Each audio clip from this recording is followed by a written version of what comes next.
দক্ষিণ কামৰূপৰ পলাশবাৰীৰ দুৱজেনী গাঁৱৰ এটা পৰিয়ালৰ হাহাকাৰ অৱস্থা। পৰিয়ালটোৰ মূল উপাৰ্জনকাৰী ধ্ৰুৱজ্যোতি ৰাভা আক্ৰান্ত হৈছে জটিল ৰোগত।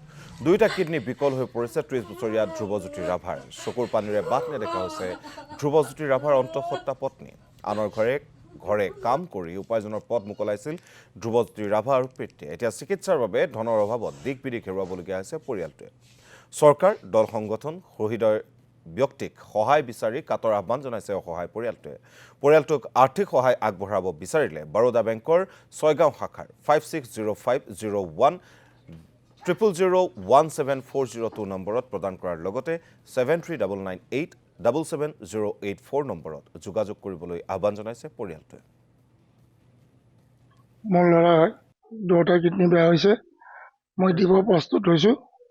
মই কিডনীয়ে দিম, মোৰ টকা পইচা নাই, মই হাজিৰা কৰি খোৱা মানুহ।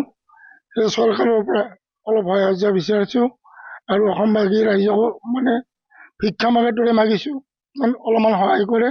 দুটা কিডনী বিকল হৈ গ'লে তাকে মই অনুৰোধ কৰিছোঁ ৰাইজৰ আগত, মামাৰ আগত, যাতে মোৰ শুনাই নাই।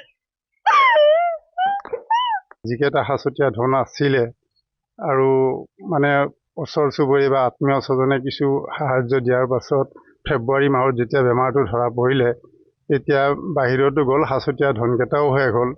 এতিয়া দুইটা কিডনীয়ে সম্পূৰ্ণ বিকল হৈছে। গতিকে চিকিৎসাৰ বাবে এই পৰিয়ালটোৰ কাৰণে অসম্ভৱ। সেয়ে আমি মুখ্যমন্ত্ৰী মহোদয়ৰ লগতে অসমবাসী ৰাইজৰ ওচৰত অনুৰোধ জনাইছোঁ, হাতযোৰ কৰজোৰে প্ৰাৰ্থনা জনাইছোঁ যে ল'ৰাটোক সকলো সহায় সহযোগিতা আগবঢ়াই পুনৰ জীৱনদান দিয়ে।